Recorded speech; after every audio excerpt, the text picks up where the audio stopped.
আসসালামু আলাইকুম, সবাই কেমন আছেন? আশা করি সবাই ভালো আছেন। গ্রাম থেকে আমার খালাতো ভাই এসছে আর আপনাদের ভাইয়া বাজারে চলে গেছে।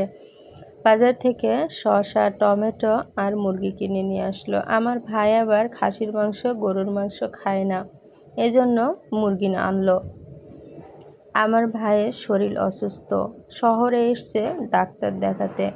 আমার এই খালার 2 ছেলে, কোনো মেয়ে নেই। আমার খালা আমাকে মেয়ের মতনই ভালোবাসে। ভাইগুলোও আমাকে বড় বোনের মতনই সম্মান করে এবং আমিও বড় বোন হিসাবে ভাইদেরকে ভালোবাসি। তো আমার বাসায় আসছে অসুস্থ হয়ে, বেশি কিছু খাবার খেতেও পারবে না, তাই একটু মুরগির মাংস রান্না করে দিব, ঝাল মশলা তেল কম দিয়ে। তো এই যে আমার রান্নাটা প্রায় শেষের দিকে। তো আমার রান্না হয়ে গেছে, কেমন হয়েছে কমেন্টে জানাবেন সবাই।